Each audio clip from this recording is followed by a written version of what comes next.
Uh, Welcome to ICK.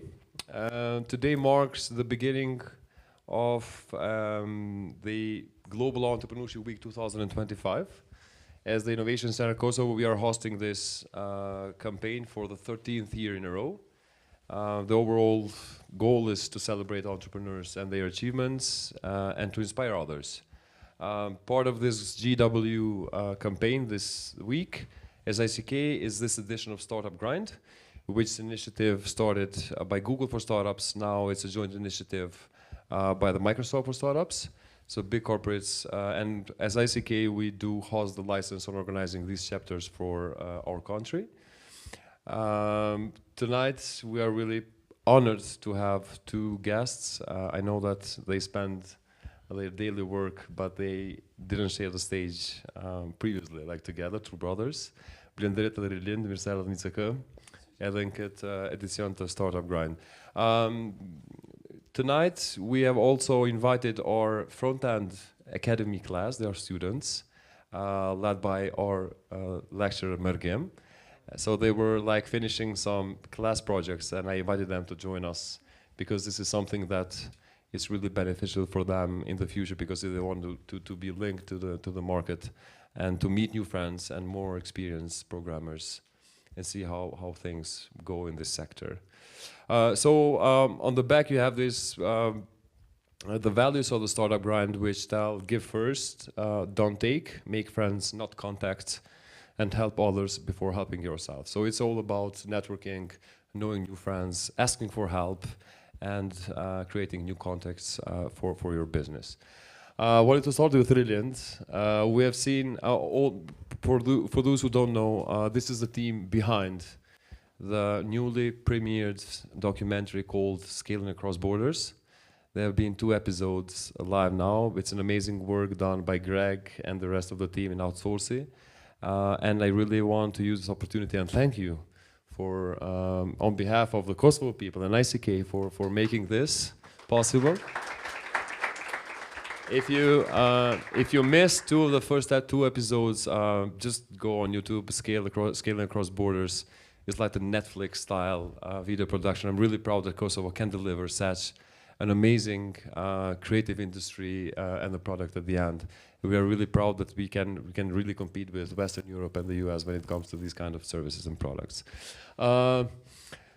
Should we start with Tactica first, I guess, because this is the beginning of a story. Tell us, we have seen the second episode of the Scaling Across Borders. It was all about people coming back to invest and to live, because we do believe that people who leave Kosovo usually tend to come stronger in the future. So how it all started? You were also out of the country before? Yes, thank you for the opportunity. So thanks everyone for being here. Definitely Tactica started, everyone sees Tactica now and they see a full marketing agency and a complete team. But actually we have 2 different stories, me and Blendrit, of how Tactica started. I'll share my end of the story and then how Blendrit joined the story too. So actually, very fun. My beginning as a marketing expert started here at ICK. I was only 17 and I saw this SEO course. I didn't know what SEO was actually. I thought it was CEO, so I thought let's become a boss immediately. And I came here, I joined the course. I started to understand, and I remember I was only 17 years old. Everyone was like 30 plus, some married, some had children, so it was quite interesting. And I started to understand more about SEO and got super curious about how it works. SEO was one of the courses that I wanted to do. I did have a checklist of courses, but somehow I got stuck to it. So definitely for everyone here, sometimes picking a course can lead to a specific type of life, you know. And I remember I was quite curious. The trainer at that time was Besard Bayrami of Nexeo. Super thankful for what he was able to teach me and all the opportunities he gave. So I think I was quite curious. I was offered an internship. I was offered an actual full-time job. And this is like my career into marketing, like how I started. And very interesting, I spent like 2 or 3 years there. In the meantime, I also did study on development and engineering, doing quite some freelancing. Things started to become quite solid, you know, having multiple clients and managing different clients, especially from the US. Like, it was quite interesting how people from the other part of the world were trusting someone in Kosovo who was a 21-year-old, you know. And I think back then, Blendrit was studying in the US, and he came back from an MBA. I was around 21, 22-ish. And I remember he was also doing some freelancing. And we said, it was November of 2017. We were sitting in the living room, both using our laptops. It was a cold November, not like the current Novembers, which are quite warm.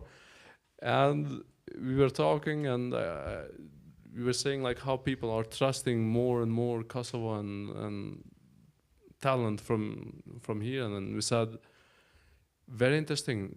You know what? Let's start a business. And Tactica started as an idea. The first thing we did, we thought about the name and the logo, like any other startup, how it starts.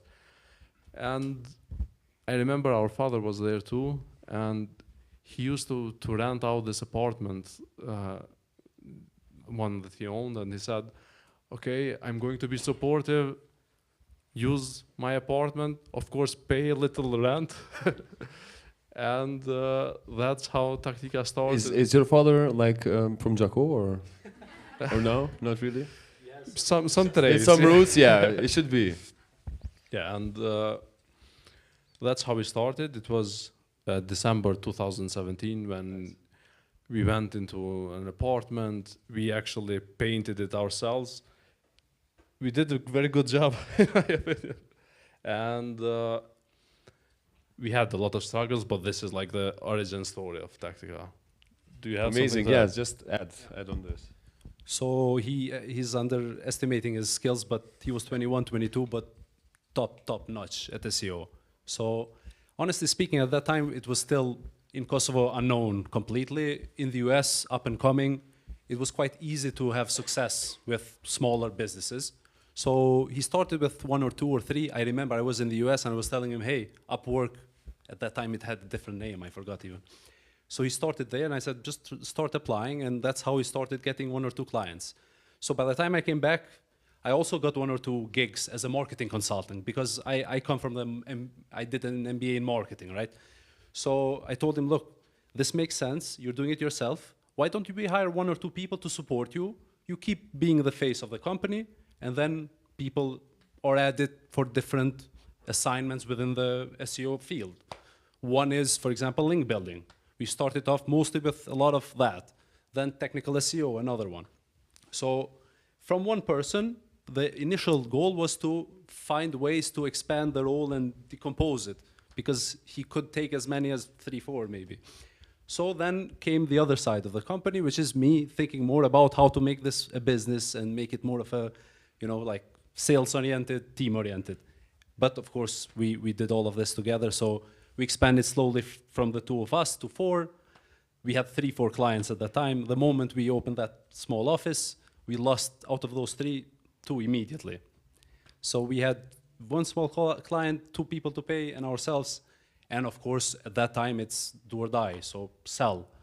We learned how to sell. And actually, I would say even today, Tactica is where it is sure, we have become very good at SEO, and then we expanded into other services. Because if you're in marketing, you know, many companies want one of your services. SEO, for example, is a very long-term game. It's not a 1 to 2 to 3 month return type marketing activity. So we said, you know what, we need to become better at this other one, Google Ads, social media ads, and so on and so forth. So that we become more and more of a partner to a client instead of the provider of one service. And on the other side, learn how to get to more clients as well. So we learned how to sell heavily. Outbound, referrals, reaching out to friends, family, relatives, far relatives. And we grew from 2 to 4 to then 10, then 20. At a point we were almost 60 people in Tactica. We had, of course, struggles over time. Right now, I think we're at about 40 team members. When it comes to size, we're, I would say, one of the larger marketing agencies in Kosovo. We don't have a lot of work here, but now, different from the beginning, all of our clients are more of a full scope marketing client. So they come in, these are mostly startups in the US that have received funding that need more than just, let's say, a CEO. They don't have enough money to build a complete team. They have maybe a CMO in-house or a marketing manager who needs now support to execute on all these. And Tactica has positioned itself very smartly in that sense, because now we're the execution partner of a lot of companies. We have around 80 partners in the US, most of them successful tech companies, but we also are involved in renovation, real estate, B2B, etc. Let me jump here. Yeah. Was it like really, was it challenging like to pitch as a Kosovo-based company? Because at the beginning, if you move like 10 years ago, it was really hard. Yeah. I mean, also in the US, also in the Western Europe, because sometimes clients and investors look for, let's say, political stability first. And then I think we all gave our contribution in promoting Kosovo as our sourcing destination as well. So was it challenging at the beginning? I would say in the beginning, and even to this day, the marketing industry, and also I'm seeing it in outsourcing now as well, staff outsourcing, staff augmentation. You are not selling a country, you're selling your credibility, your brand, the way you do things. And when you do things somewhat well, they're oriented towards that. Kosovo comes up as a topic, but it's not why we get meetings. For example, in Tactica, we get meetings because we have already 15 clients in kitchen cabinets. The 16th come because they know 15 had success with us. And even those 15, maybe the first one we oversold. And of course, being not from the US, I would say here the question is, how can you sell to a US company without being from the US first? That's the challenge. There it's one, really looking serious. From your website, to your outreach, to the way you carry yourself, to the proposal you send. We realized in the beginning, and we reached out to agencies as well, just to get their proposals and see how they're doing it, US agencies. And then we said, okay, they're doing this, but they're really not, most of them are standard proposals. So we said, you know what, for us to get clients, we need to go and do a lot for free up front. So we did deep audits, sometimes here's the plan for 1 year. So a lot of pro bono work, and Kosovo, of course, comes up. But I don't think Kosovo is a hindrance in terms of, actually, it's a good, fun fact. Once they see, okay, these guys know what they're talking about, they do a good job, their price is reasonable. One thing we didn't try to do from the beginning is we didn't want to look cheap, because that's also a risk that I've seen many agencies follow. It's sure, if you have no other choice, you have to go down. And our price is still cheaper, I would say 1/3 the US price. But if you look at India, India is 1/7, 1/10 the US price for an SEO service. So I would say when you try to build credibility with your case studies, with the way you do outreach, with the way you present, the proposal, the initial work, of course, then the Kosovo story just adds credibility. Like then Kosovo looks good. Yeah. But if you do, a shit job in these, then don't mention where you're from. You know, it doesn't make sense. We also have another event, if you do this shit job in the future, it's called Fuck Up Nights. We invite people there to come and share their failure stories, because in this part of Europe, it's really hard to fail. Starting from your family. You're always a loser, your friends will tell you, you're open a business, you don't know anything. So make sure if you collect these kind of stories, we'll book you in our next editions. Maybe to add something here, I've seen many people struggle and have like these concerns that, okay, I'm not US based, or maybe my English is not so good. I think that in all the encounters that we had with multiple clients, and we're speaking with like, we worked with 200 to 300 clients so far, I would say, since the start of Tactica. I've never had any judgment or like any, I would say, they never judged us based on our location or our English level. Like they always looked for professionalism and the service that you're offering. And this is primarily for service-based businesses. When it comes to product, I don't think this is an issue at all. Like they don't even care who is behind the curtain, you know. And then while Tactica was like going good, you come up with the next idea, an outsourcing thing. How you decided to move entirely and change probably the pillar within the industry, and it's a startup now, Outsorcy. Outsorcy started as an idea, I would say 2 or 3 years ago. Many of our clients were looking for, they were reaching to us about our services. They loved the talent that we were offering, and they were looking to, like, can we hire someone else? Can we hire someone from your team for us for a full-time position? At that time, we were just getting some offers. It was something concrete. I remember we tried to do it within Tactica, but it's not something that, like, that's not our core model. So we decided to build Outsource as a 3-part, as an offer for staffing solutions. And then we had this interesting marketplace of companies to outsource all around the world. That's how it initially started. What happened?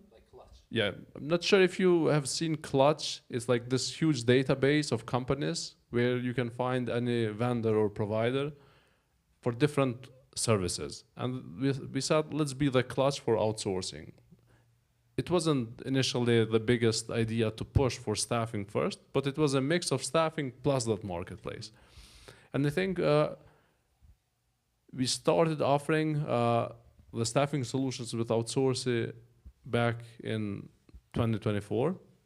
And I think the story, how it continued, it would be best for Blendrit to explain how he was managing Greg as a company with Tactica and how he pitched this to an investor and how we made this happen. Okay, so Outsourcy now is because in the beginning it wasn't what it is today. In the beginning it was that marketplace, then the marketplace, because we're an SEO company, it ties to SEO a lot. We got a lot of inbound leads there because we're even ranked, even to this day, if you look for development teams in Moldova, we show up in the top 3 or top 1 for many of these. So people reached out and we started, building some small, sales team and trying to sell to these companies. But then in tandem, what happened is many of our clients within Tactica needed the same thing. It will tie back to what I said earlier. We work a lot with venture funds that have 10 to 20, companies plus within their portfolio. So what we do is we help them with marketing. They have no interest in building a team initially. But what happens a year and a half from then, many of them grow, some die immediately. The startup world in the US, how it, is very harsh. Some break through. And when they break through, unfortunately for Tactica, it means they will need less of our work. Some still keep us because they need support with one of the different services, but the intention is now, okay, we ran Series A, now we're in Series B. That means build a big sales team, build a big marketing team. So that means less and less work for Tactica.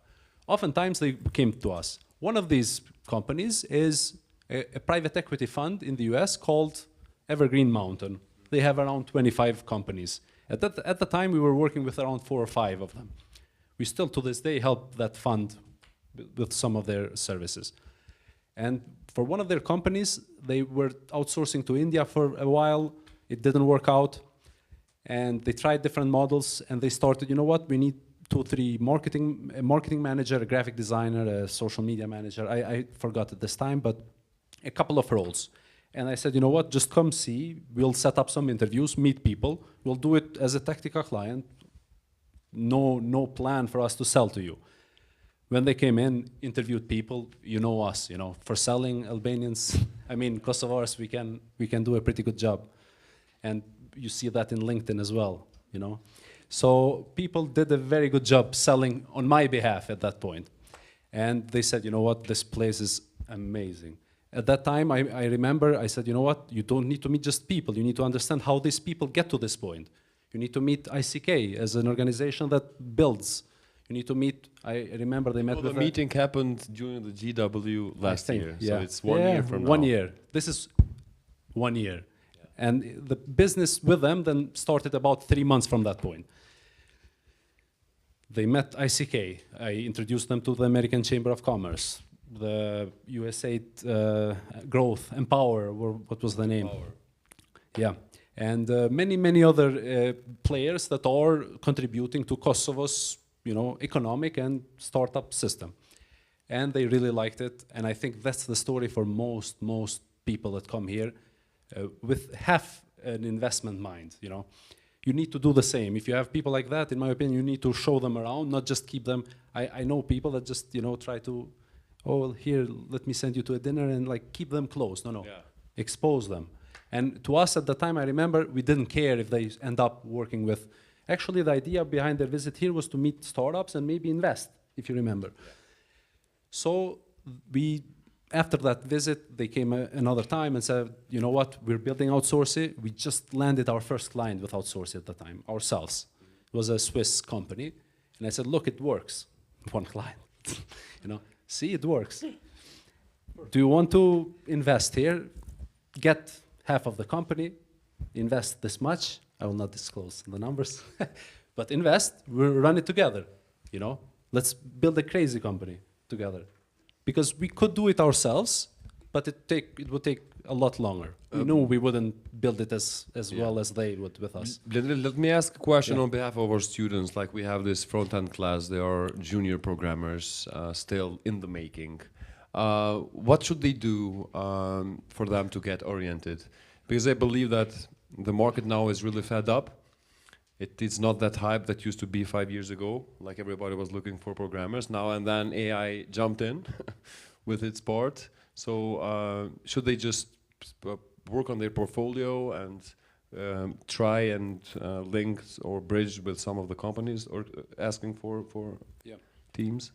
In my opinion, if you look at people Outsorcy's hiring, these are the best in their fields. So I would say most of the people we're hiring that are ready for the international market have started working with the international market proactively. So with small projects on their own, trying to help pro bono. I would do a lot of pro bono work if I were an initial student.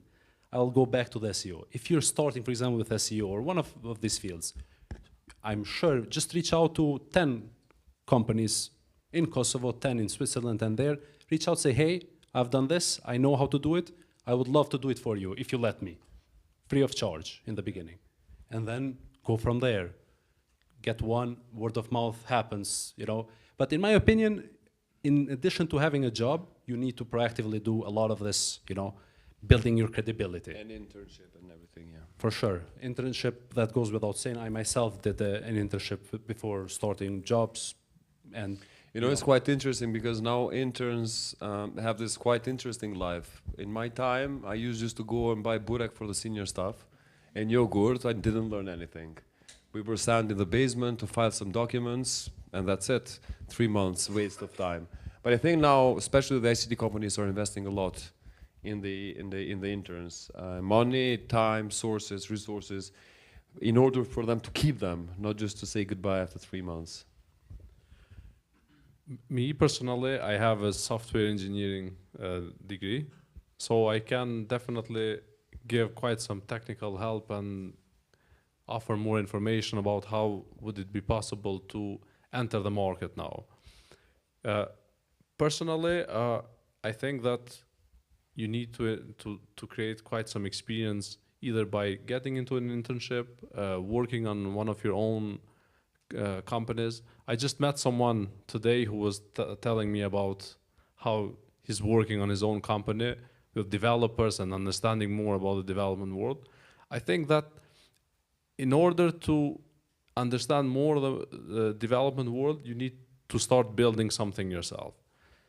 And in my opinion, if you want to get even more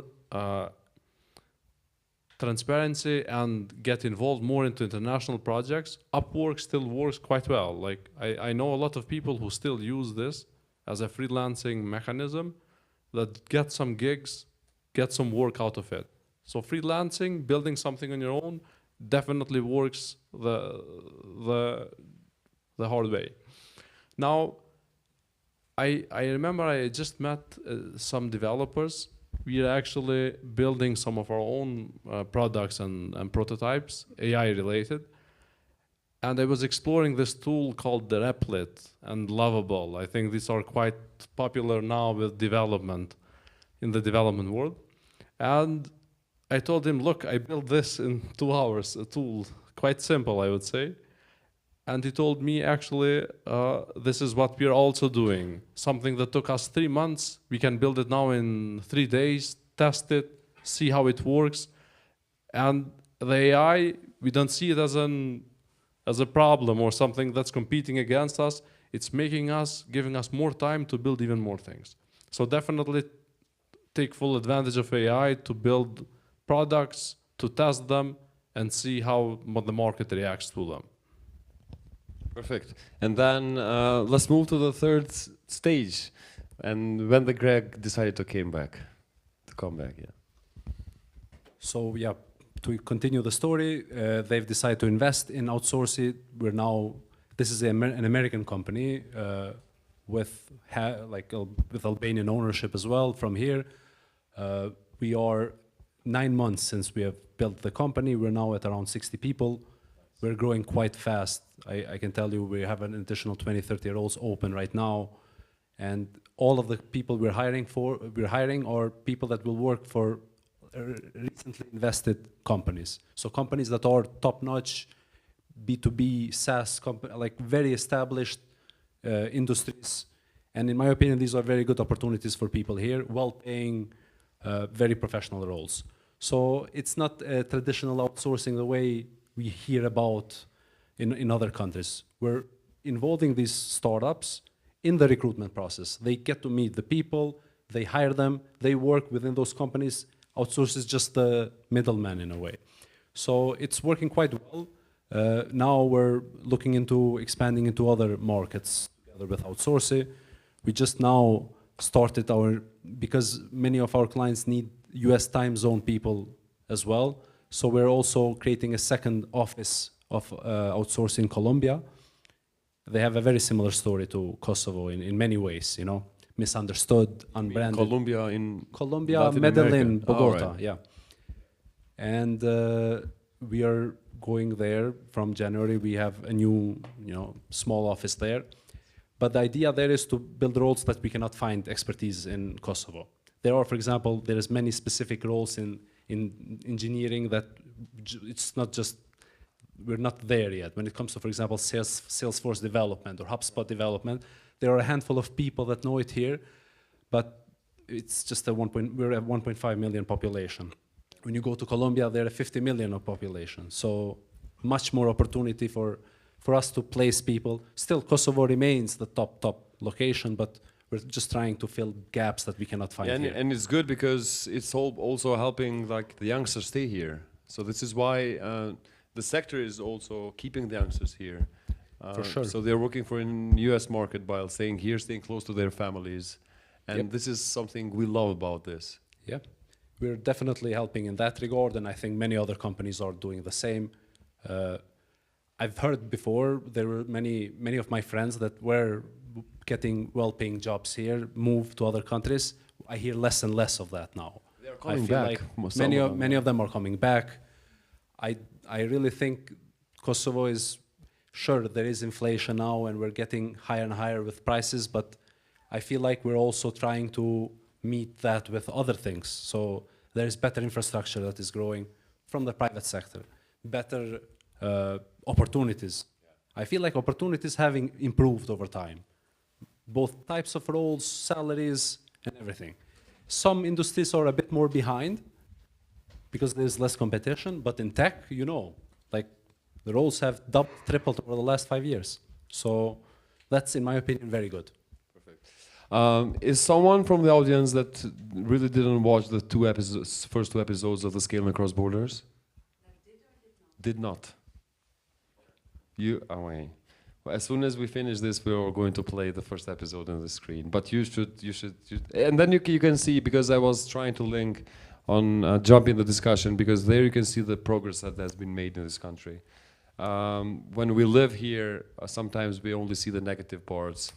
But someone like Damien, who tells us in the first episode, he came to Kosovo, entered Kosovo as a Navy SEAL 6, and everything was in ruins. And then he came back 25 years later, and then he tells about how he sees the progress. And we believe that good things have been done in this country. Still much more to do, but we are in the right path, I guess. And I think this is the story behind the documentary itself, and then we'll jump in and see how it came as an idea. To add more about outsourcing and the growth, and what we have seen with Tactica, like it took us maybe 3 or 4 years to grow to 40 people, 30 people. We did that in like 6 months with Outsorcy. It's definitely a very wonderful story when you see something like this happening. And I believe that without starting Tactica, like without understanding how business and structures and logic work, we wouldn't be able to replicate this within Outsorcy. So definitely, if Greg and Damian and JT and Ira are seeing this, thank you for investing, and it has been a great journey so far. Perfect. Now going to the Scaling Across Borders. Yeah. Yeah, we all thought, starting with Zach, that we had an email from Blendrit. Look, we are trying to promote Kosovo to the international market, and we thought that they are just coming with just a simple camera or an iPhone. But then they came up with like an Hollywood-style crew with 20+ people and we thought that this is something serious. So let's go for it. So we mentioned earlier the issue of Kosovo and its brand, and Outsourcing has that same issue in two sides. One, outsourcing is super misunderstood because the way it's been done in the past and it's traditionally done is a very bad model. Very low quality outsourcing for very basic tasks. And AI actually is removing most of those simple tasks. Now, the way companies, and you've probably heard it in the US, a developer in the US, now a very good developer for any type of role, they're just not affordable even for a US company at this point. I can tell you stories and stories that we get from our clients. We hear here, for example, a X company got 20 million funding in the US. But when you have one developer getting paid $500,000 a year, that means what, 10 people that you can hire? Around 10 people, and you have all these expectations on growth in the sales team, marketing, product design, etc. It has become almost impossible to start a successful startup in the US. So that is the problem number one.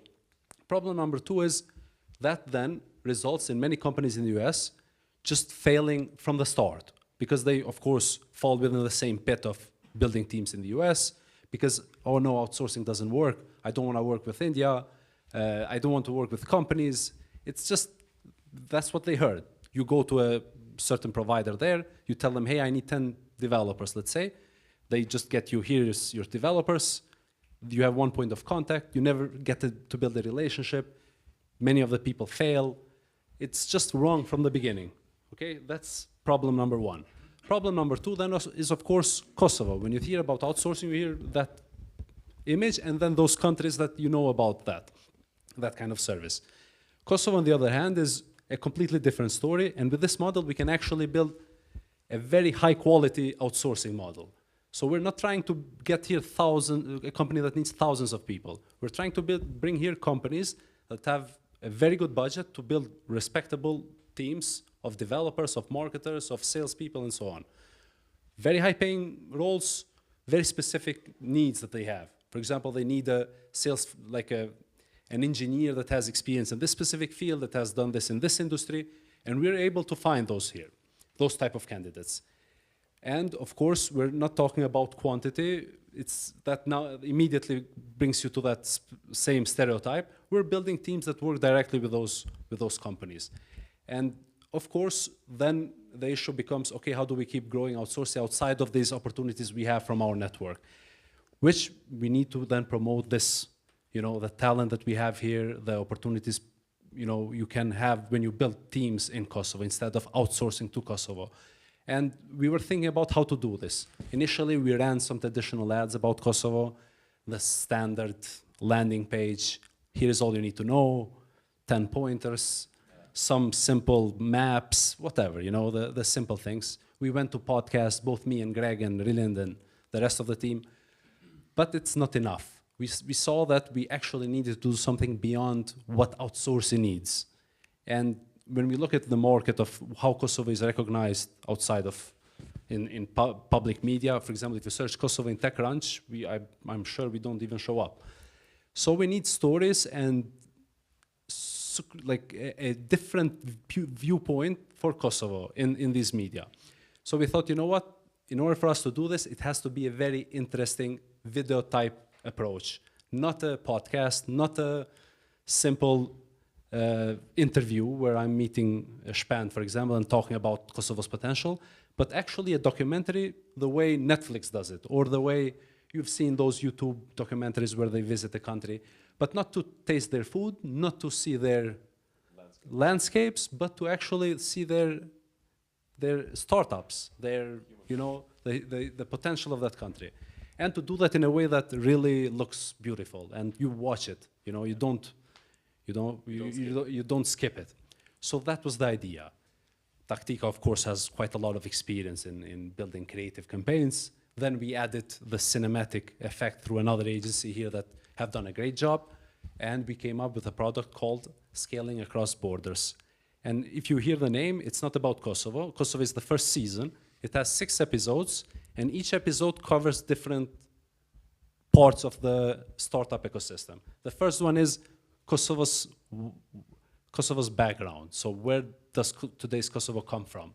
So we talk about the war, the upbringing of Kosovo, and where we are today as a country. The second one looks at some of the people that came back and built in Kosovo. The third one talks about big startups in Kosovo, like Giraffa and Code Labs. And fourth one, I think, is more about the street entrepreneurs. We talk about bakery startups, very cool startups here, some interesting restaurant concepts, and how we try to show entrepreneurship in the daily life of people, and so on and so forth. Like every episode is very, very interesting, and we have already seen great traction. It's been about a week and a half since we launched the first episode, and I think it's at 35,000 views organically, no ads, nothing, which in my opinion is great for the first week, So let's Everybody's see how it goes. talking about it, Yeah. and we love it. It's a community. We stay standby as soon as the episode is launched.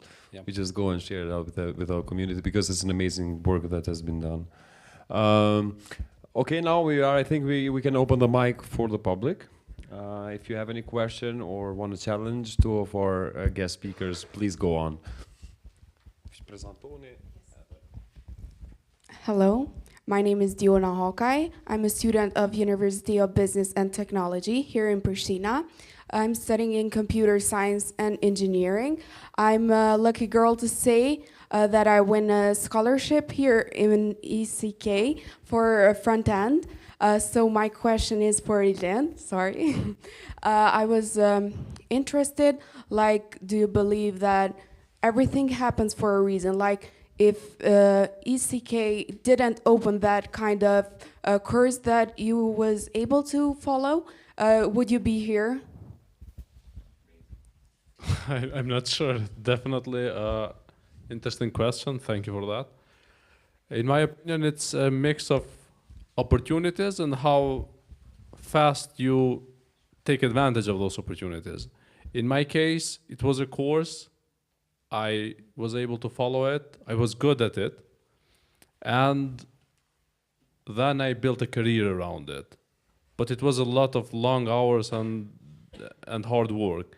sometimes people just see the success, they never see the hard work that goes into and the long nights that we had to work in order for this to become a reality. So, yes, you can't be Messi, everyone can't be a Messi, but you can be a Ronaldo, like push, you have to build the talent, you know? And I think in our case, it is more of the Ronaldo. If I may just add one thing. He's a software engineer by profession. So one of the tendencies of people is, you know what, let me try one thing and then jump to another thing to complement my picture and then another and another. He skipped that. So he said, you know what, I know I'm missing out in the engineering field. Of course, I'll be exposed to it, but I'll stay here within SEO. And I don't hear that very often, you know. People jump into many things, and I understand that you want to know what you're trying to do, but you sometimes have to say, you know what, this is where I want to become very good at, you know. I also, before starting Tactica, I was in a company called Contour Global. We were building the new Kosovo power plant. I was running the local operations. It never happened, but I fell in love with energy sector. And even today, you see energy sector is, you know, but we just started Tactica, and I knew this is where I wanted to commit. And I said, you know what, that's what I'm going to do for not the rest of my life, but that's where I'm putting my eggs into, you know. Of course, I could put them in other baskets later on, but you have to find that critical moment in life where you say, I'm staying here. So, yeah, find that. Yeah, hello, I'm Michael Willoughby. I'm a content writer, but I've moved here, and yeah, I was interested to hear about the startup ecosystem when you were talking about how it was becoming unaffordable for American companies to basically fund their operations out there. Just general reflections on the health of the startup sector right now and where you think it's going, and is this a result of like less investment into startups, or an affordability thing, or a kind of combination? Because, you know, if my startup was going to make me money, I wouldn't really care how much I was paying, right, for my staffing. So I'm kind of interested to hear your thoughts about that. I'll take this. So maybe you've noticed right now, and quite a lot of the new data that's coming out is that most of the investments in the startup industry, venture funding, is going to these top 5 to 10 AI initiatives. That's like 95% or something like that. I don't know the exact number, is going into those projects. Then 5% goes to the rest. This was not the case 3-5 years ago.